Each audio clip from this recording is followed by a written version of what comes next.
I have covered a lot of ground in the 18 months since the world stopped being the world, and I have learned that the best way to measure distance out here is not in miles, but in decisions. Every fork in the road, every building you choose to go around instead of through, every deteriorating figure you spot early enough to reroute, and every one you do not spot early enough and have to deal with differently, and by that measure the ground between signing off the radio last night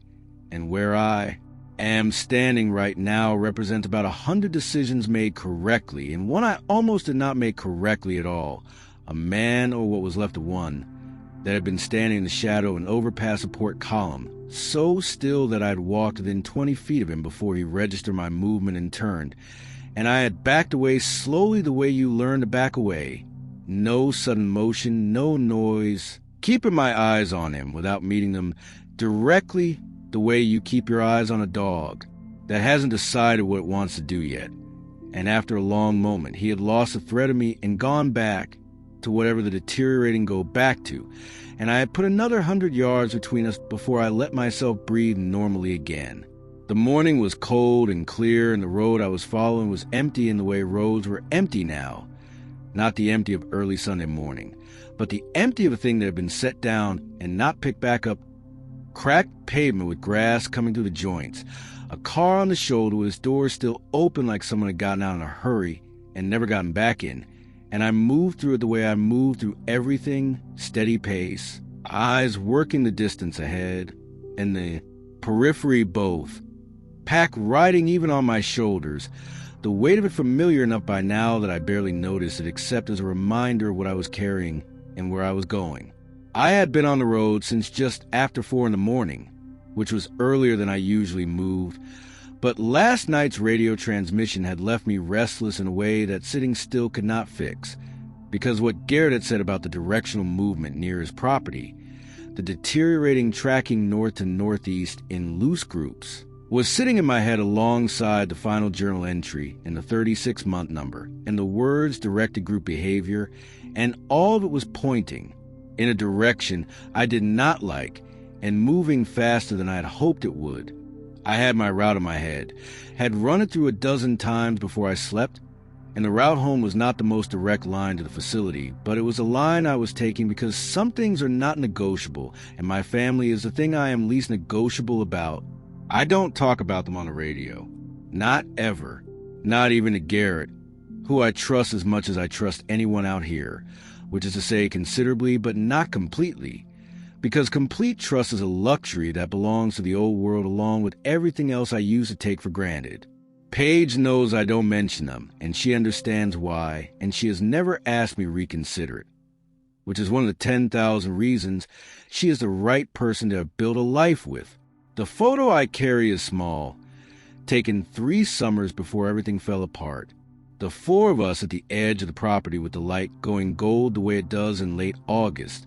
Brett squinting into the sun with that particular expression he gets when he is trying not to smile, June already grinning, without reservation the way she does everything, and Paige with her hand at the back of my neck the way she always stood when someone pointed a camera at us. And I had looked at it last night before I slept, and I had looked at it this morning before I started moving, and I would look at it tonight wherever I ended up making camp. And that was the rhythm of it, the thing that kept the miles from being just miles. By mid-morning, I had covered enough ground that the terrain was starting to shift into country. I knew the particular quality of the light through the tree line, the way the road grade changed as it approached the valley where our property sat, and I felt something ease in my chest that I had not realized was tight,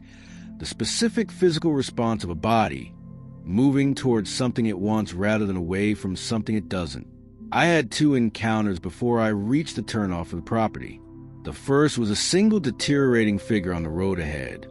a woman in what had been office clothes, moving in a slow, directionless drift across the center line, and I had taken a wide arc through the field to the east of the road and come back to the pavement 200 yards past her without any issue. The second was harder. There were 3 of them in the parking lot of what had been a feed store about a mile from the turnoff, grouped loosely near the entrance in a way that would have been unremarkable if there had been people waiting for the store to open, and the mundanity of the image hit me for a second before the reality of it reasserted itself. and I watched them from the far side of the road for a few minutes to read their movement patterns before deciding to push through the far end of the lot at a distance, moving deliberately and without hesitation. And 2 of the 3 tracked me with their heads as I passed, but neither moved toward me, and the third did not react at all. And I kept my pace even in my eyes forward, and I was past them and around the bend before anything changed, and I did not look back. The turnoff for our property was unmarked, which was deliberate, a gap in the tree line that looked like nothing from the road, and that I had worked hard to keep looking like nothing. And I took it and followed the track through the trees for a quarter mile,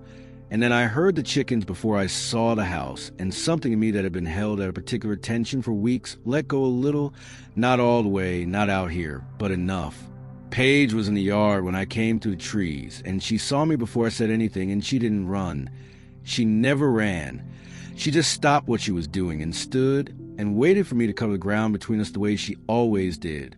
Like she had learned that meeting me halfway was something I needed to do on my own. And I crossed the yard, and she put her hand at the back of my neck the way she always did, and I set the pack down, and we stood there for a moment without saying anything. Because there was too much to say, and none of it needed to be said right then. Brett came out of the workshop when he heard us,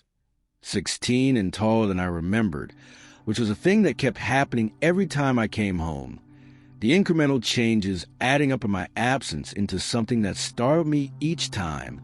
And he shook my hand the way he had started doing in the last year, man to man. And I gripped it hard, and he gripped back, and that was enough. June came running from the direction of the chicken coop,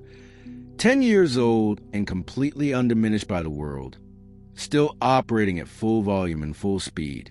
And she hit me at knee height, and I picked her up, and she talked without stopping for about 4 minutes about the chickens and a crow that had been getting into the feed and a book she had been reading, and I listened to all of it and did not miss a word. Paige had made a real meal, pork from one of the pigs they had processed a month before, root vegetables from the cellar, bread that had come out of the oven that morning. And we sat at the table together and ate it, and I drank 2 cups of actual coffee from the store she kept sealed for occasions, and the ordinary weight of it,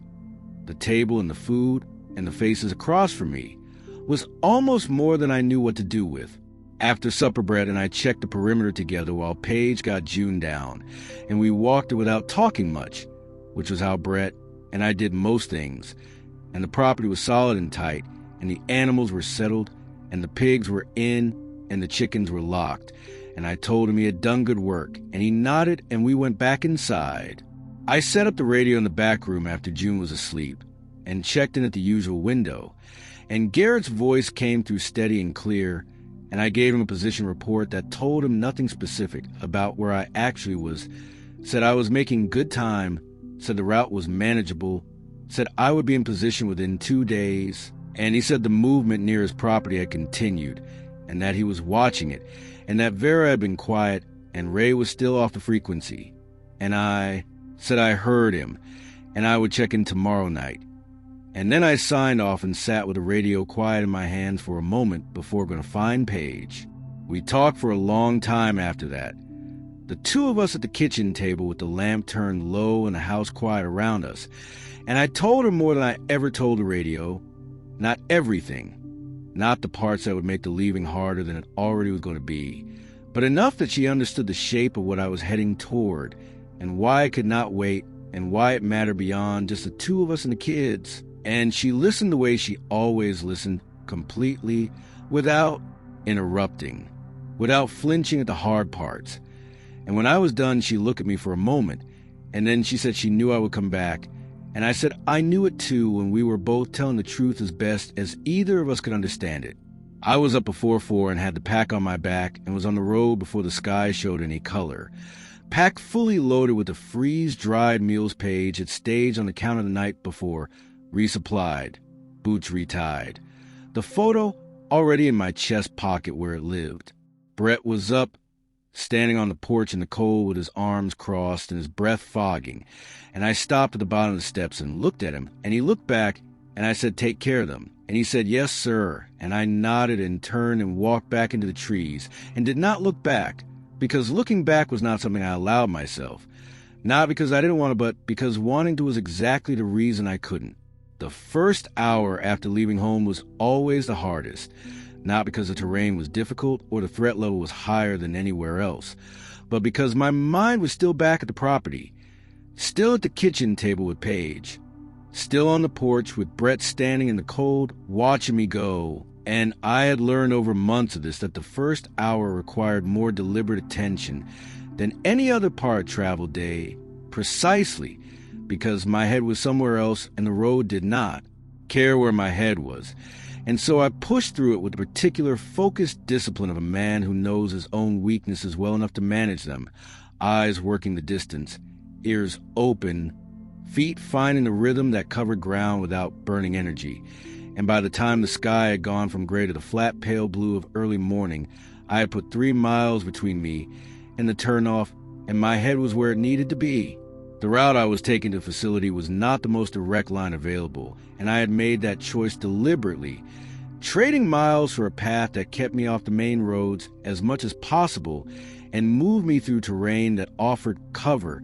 tree lines and creek beds in the backs of abandoned properties where the sight lines were manageable and the open exposure was minimal, because open exposure was a thing that got you into situations you could not back out of cleanly, and I had no interest in situations I could not back out of cleanly. I had mapped the route in my head over 3 days of planning before I ever set out, running through it each night before I slept, identifying the choke points and the problem areas, and the places where I would have to make judgment calls based on conditions I could not predict in advance. And the planning had paid off so far, not in the sense that everything had gone smoothly, because it hadn't. The 2 figures in the parking lot yesterday and the one at the overpass support before that were proof enough of that, but in the sense that nothing had surprised me badly enough to change the outcome. And out here the outcome was the only metric that mattered. The terrain through the mid-morning was mostly secondary growth woodland broken by the occasional cleared field, old farmland that had started going back to brush in the way that land does when people stop fighting it. And I moved through it steadily, tracking the sun through the canopy, keeping my bearing without needing to check the compass more than twice. I was 2 hours out from home and moving through a stretch of woodland that ran alongside what had been a county road when I heard them before I saw them, a sound that I had learned to identify over months of travel, a particular quality of movement through undergrowth that was neither the crisp, deliberate sound of an animal that knew where it was going nor the total silence of something waiting, but something in between, a directionless brushing and shuffling that told me there was at least one deteriorating figure somewhere in the trees to my left, and that it had not yet registered my presence. I stopped moving immediately and went still the way I had trained myself to go still, not the frozen stillness of fear, but the controlled stillness of a man making an assessment, and I listened for 30 seconds without moving and identified 2 separate sources of sound, both to the left and slightly ahead, which meant my current line of travel was going to bring me closer to them if I continued. And I adjusted my bearing 20 degrees to the right and waited another 30 seconds to confirm the sounds were not tracking toward me before I started moving again, slower this time, placing each foot with care, and I came around a long arc that took me 150 yards further east than I wanted to be before I felt comfortable returning to my original bearing. And by the time I did, the sound were well behind me and fading, and I had not been seen. I stopped at a creek crossing around midday and sat on a flat rock at the water's edge and ate one of the freeze-dried meals Paige had packed, a beef stew that she had made herself from the cattle they had processed in the fall, and then run through the freeze dryer, seasoned the way I liked it without me ever having to say so, and the quality of it compared to anything commercially produced was not a comparison worth making, because there was simply no comparison to be made. It was real food, made by someone who knew exactly what she was doing and who had packed it with the specific intention of keeping me functional and moving. And I ate it slowly and drank from the creek through my filter and sat for 20 minutes with my boots off, letting my feet breathe, and running the afternoon route through my head one more time. The afternoon was going to be the harder part of the day. The terrain between the creek and where I planned to make camp was more open than the morning's route. 2 stretches of clear ground that I would need to cross without cover, and the second one in particular sat at the edge of what had been a small rural community a cluster of houses and a gas station, and a church that I was going to need to move past carefully because built environments concentrated the deteriorating in a way that open country did not. Not because they sought shelter, exactly, but because they seemed to drift toward the places where they had spent their lives, some degraded remnant of habit pulling them back to the landscapes they had known. And the result was that anywhere that had once been populated was more likely to have them present than anywhere that hadn't. I crossed the first open stretch without incident, moving at a steady walk with my eyes on the far tree line, making myself look unhurried even though there was nobody to perform unhurried for, because a habit of controlled movement was one I did not want to let slip even when it seemed unnecessary. The second stretch was the one that gave me trouble. I had come around the east side of the cluster of houses the way I had planned, keeping the buildings between me and the main road, and I was moving along the back edge of what had been someone's yard when I saw him, a man sitting against the back fence of property with his knees drawn up and his head down in a posture that looked, for one disorienting second, like a man resting, just a man sitting against a fence in his own backyard, taking a break from something, and then his head came up, and the posture resolved into what it actually was, and I stopped moving. He was close, closer than I had let one get in weeks, maybe 40 feet, and the proximity had happened because the posture had read wrong for long enough that I had not redirected early enough. And I stood perfectly still and watched him, and he watched me with the unfocused attention that characterized the first stage, present but not tracking, aware of a stimulus without being able to do much with the information. And I began a slow, controlled backward movement, one foot behind the other, keeping my eyes on him, not meeting us directly, and I had covered about 15 feet of backward ground when a second figure appeared from around the corner of the house to my right, a woman, closer than the man and moving with a little more animation, not purposeful, not directed, but with an energy that was less settled than what I was used to seeing, and I felt the situation shift into a different category than the ones I had been managing all day. I did not run. Running was almost always the wrong answer because running triggered something in them that walking did not. Some deep remnant of predator-prey wiring that had survived the unraveling of everything more sophisticated. And so instead I moved faster without running.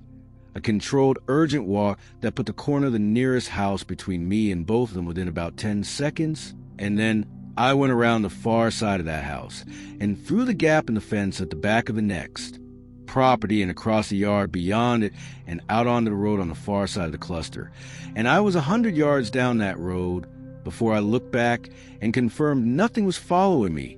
and I kept moving. I made camp that evening in a stand of timber well off the road, a site I had identified from the map before I left home, and confirmed from the terrain as I approached.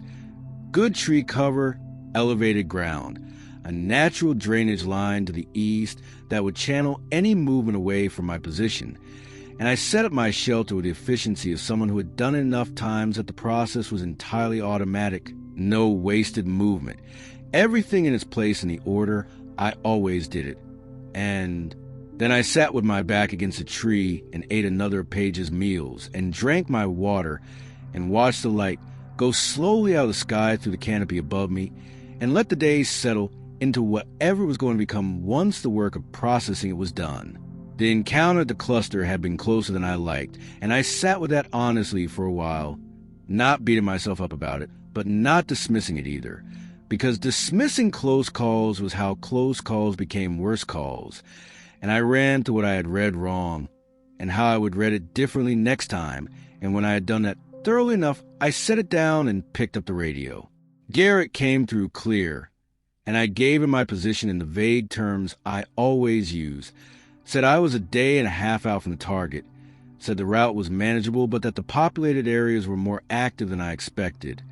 and he said the movement near his property had not let up and that he had handled 2 situations at the fence line in the past 24 hours, and that he was watching the north side closely, and I said I heard him and that I would check in tomorrow evening and that he should keep the frequency open, and he said he would, and we signed off, I lay back in my shelter and pulled the photo from my chest pocket and held it in the fading light for a long moment. The four of us at the edge of the property, Brett squinting, June grinning, Paige's hand at the back of my neck. And I thought about Brett on the porch in the cold that morning, and about June still asleep while I laced my boots in the dark, and about Paige watching me walk back into the trees with a particular stillness she brought to the hardest things. And then I put the photo away and closed my eyes, and the timber was quiet around me, and the night settled in, and I let it, because tomorrow was going to be a long day, and the facility was getting close, and whatever was waiting inside it was not going to wait much longer. I woke before my internal clock told me to, which was something that happened when conditions change in the night, a shift in sound or wind or some other variable that registered below the level of conscious awareness, and brought me up out of sleep before I had planned to surface. And I lay still in my shelter for a full minute before moving, listening to the timber around me with the particular attention of a man who had learned that the difference between a problem and a crisis was almost always the amount of warning you had given yourself. The gap between noticing early and noticing late being the gap between walking away and not walking away. And what I heard was wind, a real wind, moving to the canopy in a way that had not been there when I went to sleep,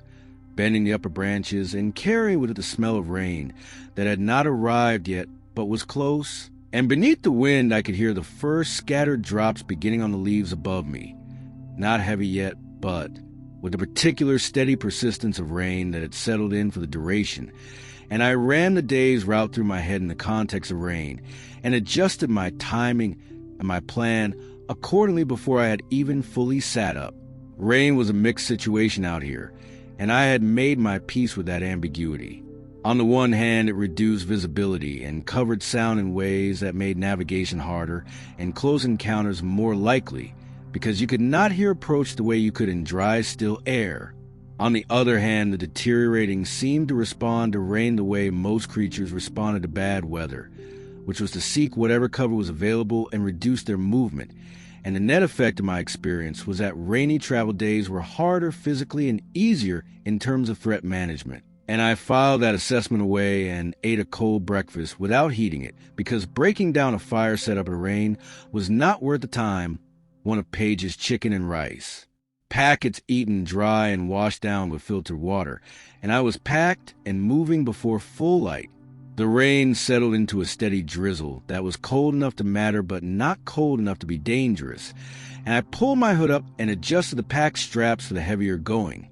and moved out through the timber on the bearing I had set the night before. The terrain through the morning was harder than the previous day, the ground softer from the rain, more energy required for each mile, and the tree cover thinning in places into open scrubland that I crossed with more caution than I would have in dry, clear weather, stopping at every tree line before stepping out, reading what I could see before committing to crossing. And the extra caution cost me time, but I was not on a schedule that could not absorb it. I had a long stretch of open ground ahead of me in the mid-morning,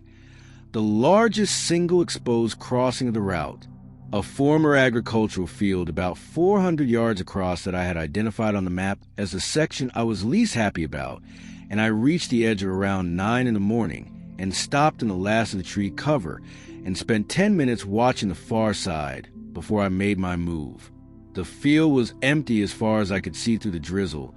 the visibility reduced to maybe 250 yards in the gray, wet air, which was enough to work with but not as much as I wanted. And I made the calculation the way I always made it, weighed the option of waiting against the option of moving. And moving won, because waiting in exposed rain was its own risk, and the field was as empty as it was going to be, and I stepped out and crossed it at a steady pace, not slow enough, to extend my exposure time, and not fast enough to look like flight. And I was 3/4 of the way across when I saw the cluster. There were 3 of them at the far left edge of the field, near the remnants of what had been a farm equipment shelter, a rusted metal roof on posts with the walls long gone. And they were grouped under the overhang the way the deteriorating, sometimes grouped in bad weather, not seeking each other out exactly, but drifting into proximity around the same point of shelter the way water found the same low spot. And they had not seen me yet, because I was approaching from their right and the rain. was coming from the north, which put it at their backs and in my favor, and I adjusted my line immediately, not dramatically. Not a change that would read as evasive if any of them happened to look my way. Just a gradual arc that would carry me across the field on a line that added maybe 60 yards to my crossing, but put more distance between me and the shelter, and I held my pace and kept my movement smooth and covered the remaining ground without any of the three registering my passage. And I reached the far tree line and stepped into cover of it and stood with my back against the first solid trunk and took 2 slow, controlled breaths before moving on. The late morning brought me to a section of the route I had flagged during my planning as requiring a decision on the ground, a choice between 2 paths forward, one that followed a creek bed southward for about a mile before cutting back toward my bearing, low and covered but slow and wet, and one that moved through the back lots of a residential area, faster and more direct, but carrying the obvious risks that built environments carried. And I stood at the junction point in the drizzle and thought about it for a few minutes before choosing the creek bed, because I had already had one closer than comfortable encounter in a residential area, and because the rain was working in my favor down in the creek bottom, where the sound cover was good and the visibility from any distance was poor, and I went down into it and followed the water south of the cold and the mud, and came out the other end an hour later wetter than I wanted to be, but on my bearing and ahead of where I had feared. I might be given the weather. I stopped at noon in the shelter of a collapsed barn. 3 walls still standing and enough of the original roof remaining to get out of the rain. And I took the pack off and set it against the wall and changed my socks from the dry pair I kept sealed in a separate waterproof bag inside the pack, because wet feet were a problem that compounded over multiple days in a way that started as discomfort and soreness and ended as something that could genuinely take you off the road if you let go long enough. And I ate a proper heated meal this time, a pork and sweet potato packet that Paige had assembled from their last processing run. And I sat in the relative dry of the standing walls and watched the rain come down through the gap where the 4th wall had been and let my mind run to the facility and what I was going to find there. According to the final journal entry I had now read enough times to have it close to memorized, the annex was a low-profile research building, not a hospital, not a government complex, not anything that would have attracted attention before the collapse, the kind of facility that existed in plain sight precisely because it looked unremarkable, and the detail that stayed with me most was that Dr. Phelps had described its exterior as looking like a mid-sized corporate office building in a semi-rural business park, the kind of thing you drove past without registering. And I had been turning that description over my head for days because it meant that from the outside it was going to look like 100 other buildings I'd already passed on this journey, and that the only way to confirm I had the right place was to get close enough to read it properly, which was exactly the kind of proximity I had been spending the entire trip avoiding. The rain eased off around early afternoon, and I packed up and moved out again, and the going was better in the clearer air. The ground still soft, but the visibility back to something workable, and I covered the afternoon miles without incident, the terrain settling into the kind of secondary growth woodland that had been the backbone of most of this route, and I moved through it at a pace that was close to what I would have managed on a dry day and felt the accumulated miles in my legs in a way that was familiar and not alarming, the honest tiredness of a body doing what it was built to do. I was within what I estimated to be 4 miles of the facility's position when the lights started going, and I found my campsite for the night in a dense stand of cedar that offered good concealment, and a dry floor from the shelter the canopy had provided during the rain. And I set up quickly and efficiently, and then sat with the radio and waited for the check-in window. Garrett came through, and his voice carried something in it that I read immediately. Not panic.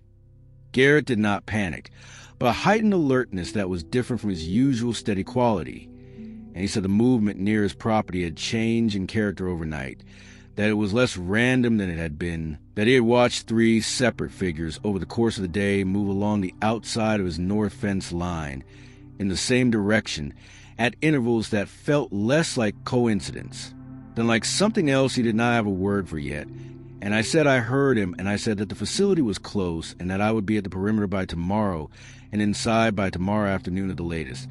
And he said to be careful. And I said I would be, and we both understood that being careful was necessary but not sufficient, and left it at that. I signed off and sat in the cedar stand in the quiet dark for a while, listening to the property settle around me the way I always did before pulling out the photo.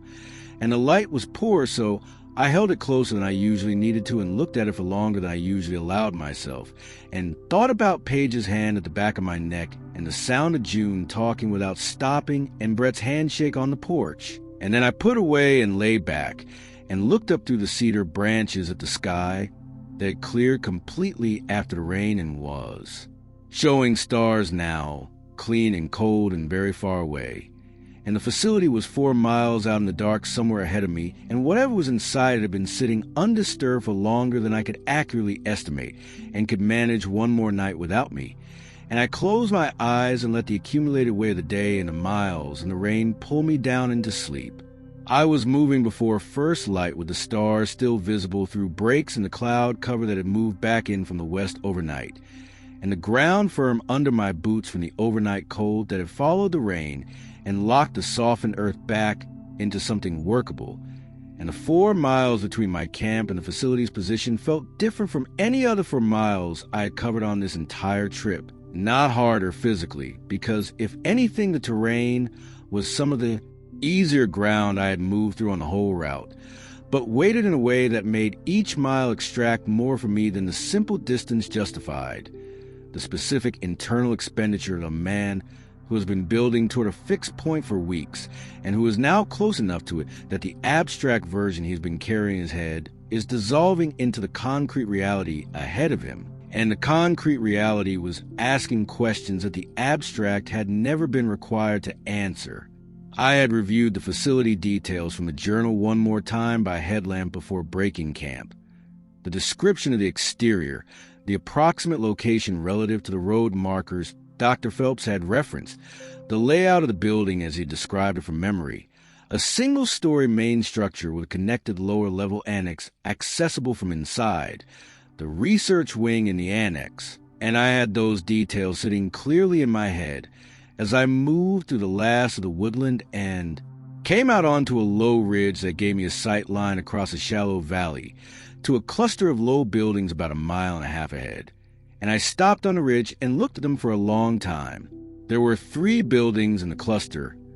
2 smaller outbuildings, and 1 main structure that matched the description well enough that I felt a certainty settle into place that had until that moment still been carrying a small edge of doubt. A single-story building of modest size with a flat roof, and the particular blank institutional quality of a building designed to be functional rather than noticed, sitting in what had been a small business park. A paved lot with the weathered remnants of painted lines still faintly visible, a low landscaping berm along the road frontage that had gone fully wild over the past 18 months,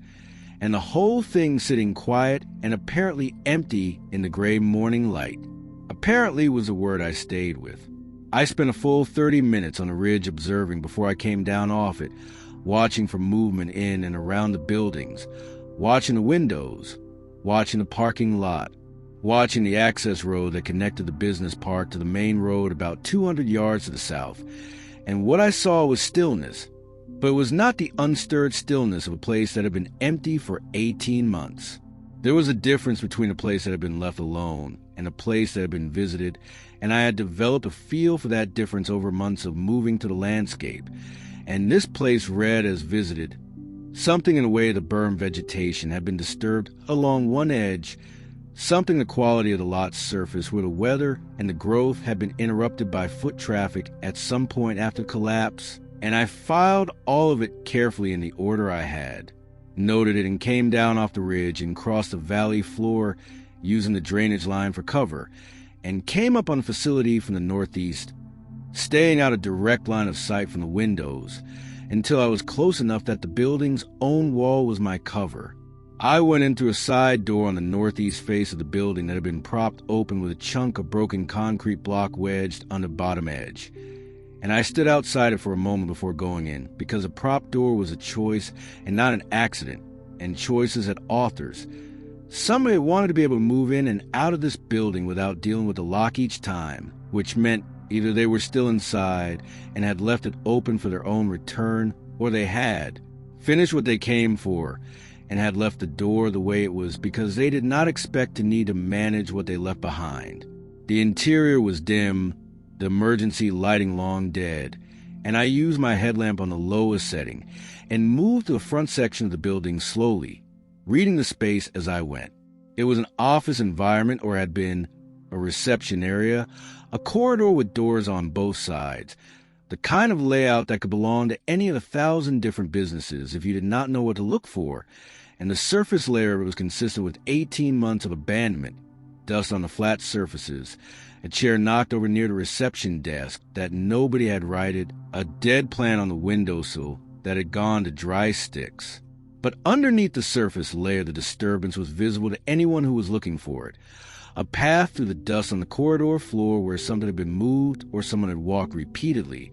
A door at the end of the corridor that had been opened recently enough that the dust on the handle was smeared rather than settled. And I followed that path the way you follow the only road that shows recent use. And it took me to a stairwell at the back of the building that went down, and at the bottom of the stairwell was the annex. The annex was where the work had been done and where the disturbance was most concentrated. I moved through it room by room, taking my time, not rushing, the headlamp picking out details that I logged in sequence and tried to hold together into a coherent picture. The first room I came to had been a general lab space, benches and equipment, most of it left in place and undisturbed by anything other than time, and I passed through it to the next room, which was different, a smaller space that had clearly been used as a document and data storage room, shelving units along 3 walls, binders and physical files, and a bank of older style hard drives and a rack along the back wall. And this room had been gone through, not ransacked, not thrown, but methodically worked, the kind of search conducted by someone who knew what they were looking for and took what they came for without making unnecessary disorder. And what was left behind was a negative space of their selection, the files and drives that had not been taken. And I stood in the middle of the room and looked at what remained and understood that I was going to have to figure out what was missing by understanding what was present and working backward from there, which was a slower process than finding an intact archive, but was still a process and one I was capable of. I spent the better part of 2 hours in the data room, working through what was left, and what I found was substantial enough that the selective removal of other material felt less like a loss than it might have, because whoever had come before me had been looking for something specific, and in taking a specific thing they had left behind a great deal of context. And context was in some ways more valuable than the targeted information, because context told you the shape of what you were dealing with in a way that a single extracted data point never could. The secondary pathway data was there, detailed beyond what the journal entries had suggested, a full technical breakdown of the mechanism by which the prion affected the second neural pathway, the timeline of second stage onset, the projected behavioral changes in deteriorating subjects at the 36-month threshold, and I read through it sitting on the floor of the data room with my pack against the wall and my headlamp trained on the pages,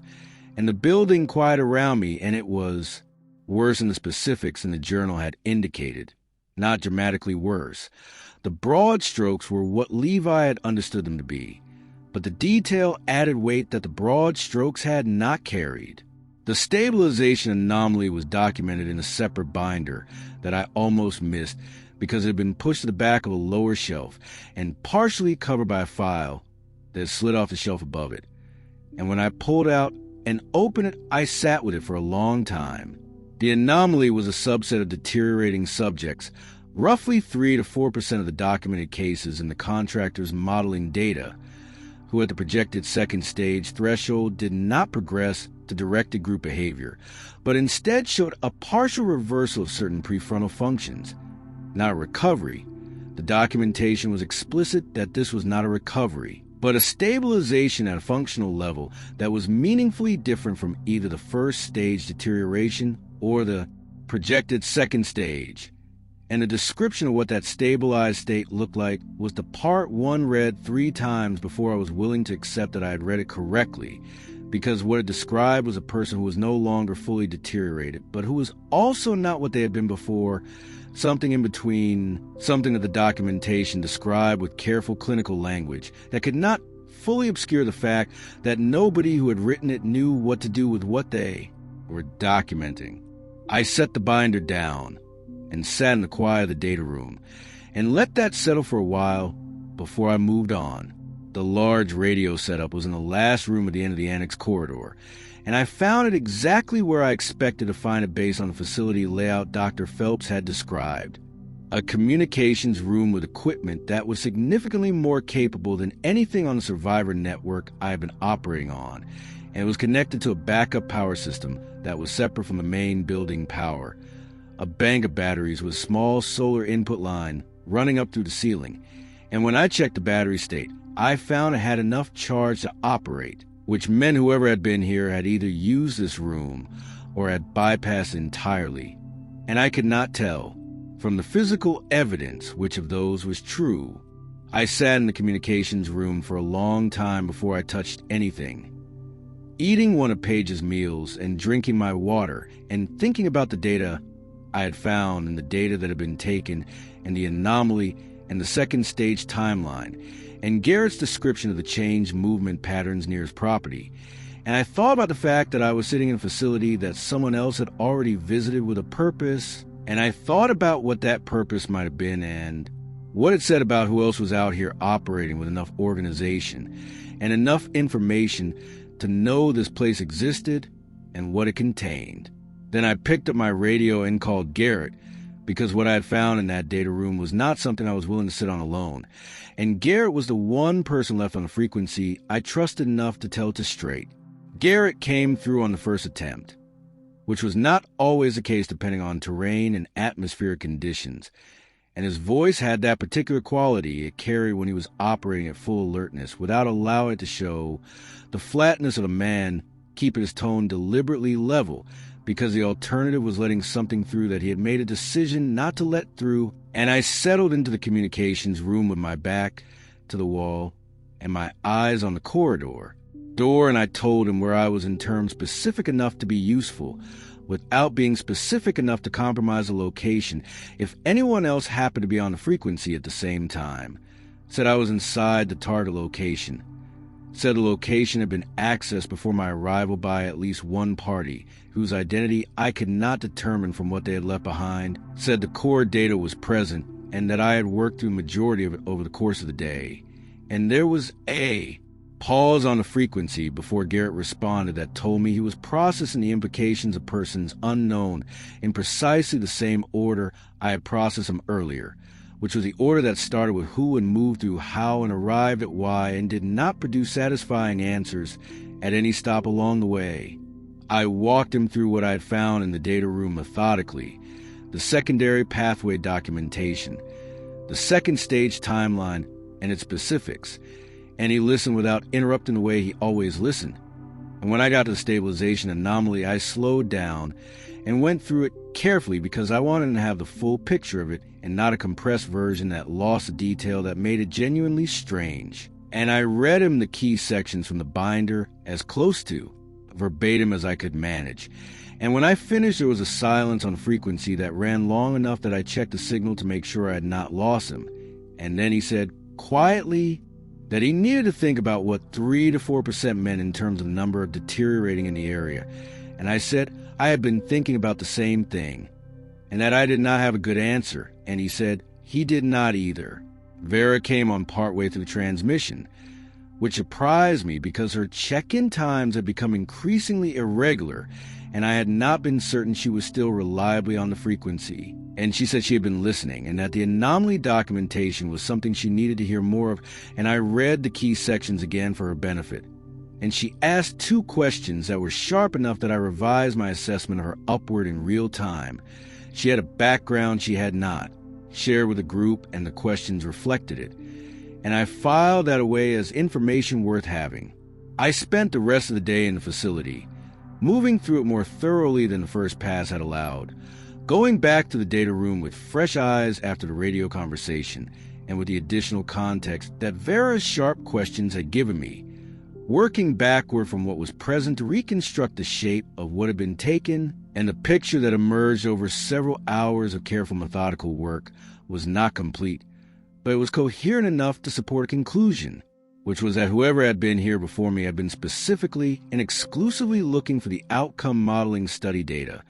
the same external contractor study that Dr. Phelps had referenced in the final journal entries, the one whose access request had been denied in 4 minutes by an automated system. And what was left in its place in the physical filing system was the ghost of it, a folder labeled with a reference number that matched the one from the journal sitting empty in the drawer, with nothing inside it, and the dust pattern around the folder was disturbed in a way that was inconsistent with the surrounding undisturbed materials and consistent with the folder having been handled recently. They had found what they came for and taken it and left everything else, which meant they had known exactly what they were looking for before they arrived, which meant they had a source of information about this facility that predated my arrival and possibly predated the journals entirely. And that was the thought I kept returning to through the rest of the afternoon, as I worked through the remaining materials and built my understanding of what the full dataset contained. I found a locked room in the late afternoon at the far end of the annex past the communications room, a door that was different from the others in the corridor in that it had a heavier frame and a keypad lock that had been bypassed, the wiring of the keypad pulled out and bridged with a simple jumper in the way someone did when they had the technical knowledge to bypass a lock, but not the code to open it legitimately, and the door was standing open a few inches, and I pushed it the rest of the way and went in. The room was small, more of a large storage space than a proper lab, and had been used for physical sample storage, racks of sealed containers along the walls, a refrigeration unit that had been dead since the power went out, but that had been sealed tightly enough that whatever was inside it had been preserved in a degraded but partially intact state. And on a workbench in the center of the room was a portable analysis unit, the kind of compact field-deployable equipment that a well-resourced researcher might carry. And it was not facility equipment. It had been brought in and had been used recently. The sample tray still extended, a residue in the analysis chamber that had not been cleaned out before whoever used it left, and I stood over for a long time trying to understand what it meant that someone had brought their own analysis equipment to this specific room and had run samples from whatever was stored in these containers. And the answer I kept arriving at was that they were looking for something in the physical samples that the documents alone could not tell them, something they needed to verify empirically, and that the act of verifying it and then leaving without cleaning up suggested either that they had been interrupted or that they had found what they were looking for, and the cleanup had not seemed important by comparison to leaving quickly. I photographed everything in the room with the small camera I carried for exactly this kind of documentation, working systematically around the space from the door inward, getting the racks, the refrigeration unit, the workbench, the analysis equipment with its extended sample tray, and its unclean analysis chamber, everything documented in sequence. And then I went back to the communications room and sat down with everything I had accumulated over the course of the day spread out in my mind and on the floor around me, and tried to build it into a single coherent picture that held together under the weight of what I knew and what I did not know. What I had was this: a facility that had contained the full dataset on the Prion compound, including the outcome modeling study that had been visited by at least one organized party before my arrival, that party having taken the outcome modeling data specifically and having also run physical sample analysis in the storage room, the nature of which I could not determine without more capability than I had available, and a stabilization anomaly documented in the remaining data that described roughly 3 to 4% of deteriorating subjects developing a partial and non-standard reversal of prefrontal deterioration at the 36-month threshold, and a second-stage timeline that was closer than anyone on the Survivor Network had understood it to be. I sat with all of that, and I thought about Garrett and the changed movement patterns near his property, and I thought about the directional clustering Ray had reported before he went silent, And I thought about what directed group behavior at the second stage would look like in practice when arrived. And I thought about 3 to 4% and what it would mean if some of the deteriorating were already beginning to stabilize into something that was neither what they had been nor what the second stage would make them.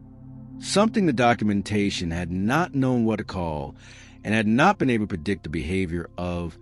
and the combination of all of it sitting together in the quiet of the communications room in the fading afternoon. Light was the most unsettled I had felt since the collapse, not because any single piece of it was beyond my ability to process, but because all of it together was pointing at a future that was more complicated and less predictable than the one I had been navigating toward. And complicated and unpredictable were the two conditions that got people killed out here more reliably than almost anything else.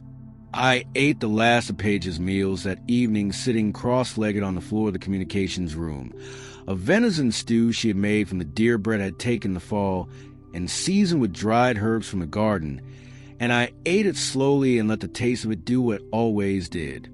which was remind me in the most direct possible way why I was doing all of this and what was waiting for me on the other side of it. And I sat with the large radio dark and silent on the bench in front of me. And I thought about using it, and I thought carefully about what Garrett had said months ago about unknown listeners on open frequencies, and about who might have the capability to monitor broadcast traffic out here, and what the response might look like if it came from somewhere other than a fellow survivor. And I thought about Paige and Brett and June and the distance between this building and that property, and then I made my decision about the radio and deliberately set aside until morning. Because making a decision of that weight in the evening when I was carrying a full day of difficult information was not the way I made decisions that I needed to make correctly, and I set up my sleeping position in the far corner of the communications room with my back against the wall, and the wall solid behind me, and my pack within arm's reach on my right side, and the door to the corridor propped at the angle where I could see it from where I lay. And I pulled a photo out one more time and looked at it in the low light and held it until I had what I needed from it. And then I put it away and closed my eyes and let the building settle around me into its particular quality of quiet. Not the quiet of an empty place, but the quiet of a place that had held something significant for a long time and was still holding the shape of it. And I lay there in that quiet and listened to it and thought about what tomorrow was going to ask of me and whether I was going to be ready to give it the right answer. And I did not know, and I held that uncertainty the way you hold a thing you cannot put down and cannot yet resolve. And eventually, well after I had expected it, sleep came. I was awake before the facility's particular quality of quiet had shifted into morning quality, lying in the corner of the communications room with my eyes open in the dark, and I had made my decision about the large radio sometime in the night, without being aware of making it. The way certain decisions resolve themselves while you sleep, when you've loaded them correctly before closing your eyes, and the decision was that I was going to power it up, and I was going to listen before I transmitted, and I was going to be very careful about what I said and how I said it, and how long I stayed on the air, because the same capability that made the radio worth using made it worth fearing, and I was going to treat it accordingly. I ate a cold breakfast from my remaining personal supplies, not one of Paige's packets because those were gone, but a hard biscuit and some dried meat I had been carrying as reserve, and I drank my water and did a final walk through the facility in the early light, coming to the high windows, checking every room one more time, confirming my documentation was complete, making sure I had everything I intended to carry and that I had a clear picture of what I was leaving behind and why. And by the time I got back to the communications room, the morning light was enough to work by without the headlamp, and I sat down in front of the large radio, and I powered it up. The system came to life slowly, the backup batteries delivering enough current to bring the equipment through its initialization sequence, indicator lights cycling in an order that suggested the equipment was intact and functional. And I waited through the sequence without touching anything, and when it settled into operational status, I set the gain and the squelch, and I put on a headset that was hanging on the hook beside the unit, and I began scanning frequencies, not transmitting, just listening, moving to the bands methodically in the way you sweep a room, before you enter it. Most of what I found was static, the vast, empty static of a broadcast landscape that had lost almost everyone who used to populate it. And I moved through band after band of it with the patience of a man who understood that rushing this part was exactly the wrong approach. And I had been scanning for close to 40 minutes when I found the first signal, a carrier wave on a frequency in the upper HF band with what sounded like encrypted digital traffic riding on top of it. Not voice, not anything I could decode, but structured and regular in a way that was unmistakably intentional and unmistakably the product of functioning equipment being operated by someone who knew what they were doing, and I sat with it for a long time just listening to the pattern of it before moving on. I found the second signal 20 minutes later, and this one was voice, broken and intermittent, and using a compression format I did not fully recognize, but voice, and I caught fragments of it between the dropouts. Partial words and partial phrases that were not enough to build context from, but that were enough to confirm that somewhere on this frequency there were people talking to each other in an organized way about something I could not quite hear clearly enough to identify. And I wrote down the frequency and the time and the signal characteristics in the small notebook I carried and kept listening. The third signal was the one that stopped me. It was clear, much clearer than the second, a voice transmission on a frequency that was not far from the one our survivor network used, and it was not encrypted, and it was not compressed, and I could hear every word, and what I heard in the first 30 seconds of listening was enough to make me set the notebook down and sit very still and focus on nothing else. It was a man's voice, organized and unhurried, conducted what sounded like an inventory or status report, referencing locations by coordinate rather than by name, referencing quantities of something I could not immediately identify, and then referencing clearly and without any apparent concern for who might be listening, the facility I was currently sitting inside, using a designation number that was not the facility's public address, but that matched a reference number I had seen in the internal filing system of the data room, which meant whoever was talking knew this facility by its internal designation, and not by anything publicly available,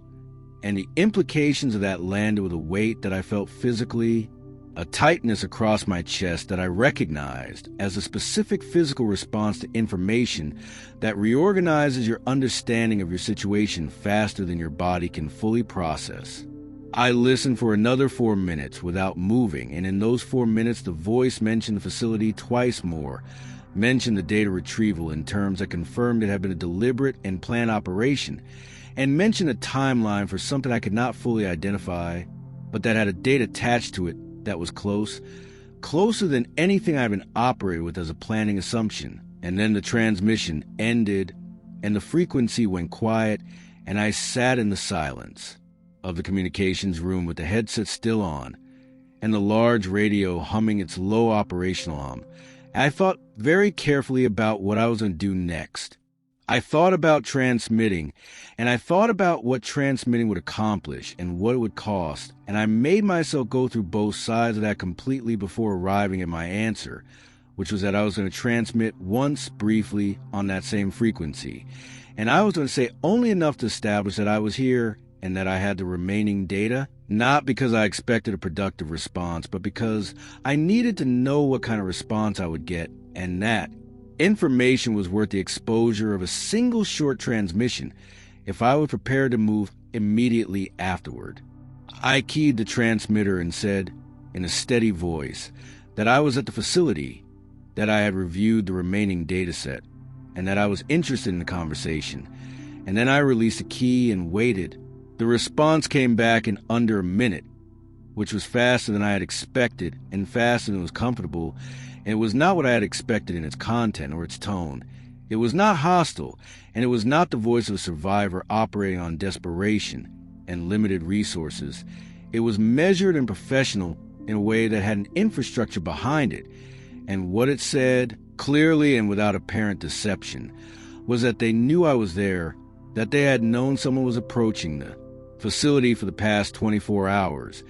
and that they were not currently in a position to move on the facility, but that they would be within a number of days they specified, and that if I was still there when they arrived, the conversation I had offered would be possible, and if I was not there, the conversation would happen differently and at a time and place of their choosing rather than mine. I pulled the headset off and set it on the bench and looked at the large radio for a moment, and then I started moving, because there was nothing in that response that changed the answer to the question of whether I should still be in this building. And the answer to that question had become significantly clearer in the past 60 seconds. I pulled the most critical physical documents from the data room: the stabilization anomaly binder, the secondary pathway technical breakdown, the sections of the second stage projections that were not duplicated elsewhere, packed them into my bag along with the camera and my personal kit. And I spent 4 minutes destroying what I could not carry in a way that would make it genuinely unusable and not just inconvenient. And then I was out the side door and moving northeast away from the facility at a pace that was faster than my usual travel pace, without being fast enough to compromise my ability to read the terrain ahead of me. I got on the radio to Garrett while I was moving, something I did not normally do, because moving and transmitting was a way to split your attention at exactly the moment you could not afford to,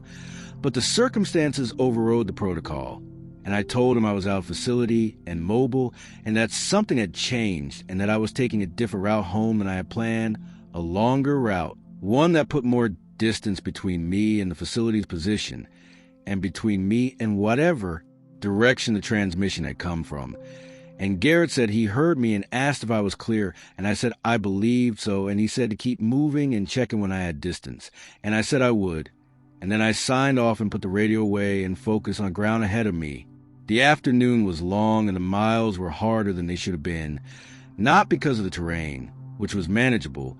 but because of the weight of what I was carrying that was not in the pack, the transmission,